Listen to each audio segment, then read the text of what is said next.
Merci beaucoup Sylvaine. Philippe Pierre, donc je suis très heureux d'être avec vous et je tiens à remercier l'ensemble de l'équipe de Nanterre, les étudiants, Sylvaine, Daniel et l'ensemble des professeurs.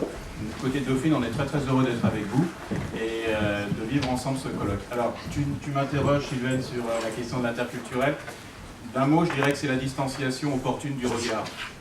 Pour moi, en fait, évoluer dans un contexte multiculturel, c'est se poser en permanence la question de la posture et dans quelle mesure suis-je capable de me casser les os de la tête, dans quelle mesure suis-je capable de revenir sur mes propres certitudes. Et je sais l'importance pour Michel de cette question de l'intelligence de l'autre et de la possibilité de revenir sur ses propres certitudes. C'est aussi une capacité d'action et je suis très heureux en fait qu'aujourd'hui nous puissions évoquer la partie, comme tu l'as dit Sylvaine, plus pragmatique, centrée sur l'opérationnel, sur les métiers de l'interculturel. Pour moi c'est une capacité d'action et à agir dans un monde de plus en plus complexe, mais dans un monde où les acteurs en fait revendiquent certainement de plus en plus leurs identités et peut-être leurs identités culturelles. Et donc je vous propose aussi cette idée, une démarche non pas multi mais interculturelle, ce serait une démarche d'accès à la reconnaissance, et ça serait une démarche en fait où nous devons créer du vivre ensemble à partir de personnes qui ont envie de se différencier davantage. Et pour le dire d'un mot, moi je distingue 5 niveaux dans l'interculturel. 5 facettes peut-être aussi des métiers de l'interculturel. Et avec Sylvaine, avec Mehdi, avec Michel, on partage souvent sur ces questions. Alors 5 niveaux, je vous les livre tout de suite.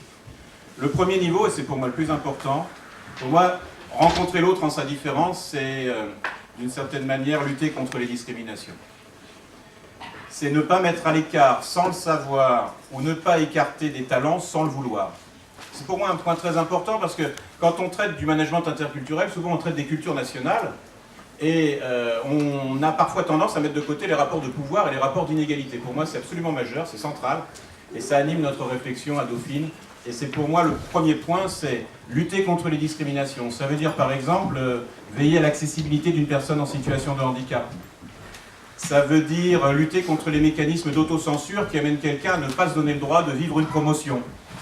Ça veut dire à l'hôpital, pour la première fois, un contact physique entre une dame qui est souffrante, qui est âgée, et un aide-soignant qui vient d'un autre pays que celui de cette vieille dame. Dans quelle mesure accepte-t-elle le contact physique ? Dans quelle mesure accepte-t-elle tout simplement de s'ouvrir à l'autre ? Et donc je vous propose cette idée. Pour moi, le premier niveau, c'est lutter contre les discriminations. Le deuxième niveau, c'est la question de la gestion des équipes diversifiées. Et je sais que nous sommes nombreux à accompagner des entreprises, des organisations, des associations qui suivent une démarche de charte de la diversité. Et puis pour certaines d'entre elles aussi, le label diversité. On aura l'occasion cet après-midi, j'en suis absolument sûr, de pouvoir partager sur ces dimensions. Alors là, on est dans la question de l'intégration de pratiques de ressources humaines face à cette question des équipes diversifiées. Pour moi, c'est le deuxième niveau. Comment on crée des synergies dans des équipes qui se diversifient davantage, en termes d'âge, en termes d'origine culturelle, en termes même de pratiques culturelles. Pour la première fois, on a quelqu'un qui veut revendiquer dans l'espace du travail l'idée qu'elle se fait, que cette personne se fait en fait de ses enracinements culturels et peut-être même de ses pratiques religieuses. Donc pour moi, ça c'est le deuxième niveau. Le troisième niveau, comment on communique à distance, et de plus en plus, et comment on crée de la confiance avec des personnes que l'on voit peu ou pas. Et donc ça c'est pour moi l'intégration des nouvelles technologies de l'information. Je suis absolument convaincu que nous avons énormément de choses à dire, à partager, à apprendre les uns des autres sur cette dimension-là. Comment on crée de la confiance avec quelqu'un qui est en face de nous de moins en moins incarné. Et comment on va pouvoir communiquer opportunément à distance pour créer cette confiance. Et puis pour moi, il y a un quatrième niveau qui nous anime aussi au sein de l'Université Dauphine et du Master de Management Interculturel.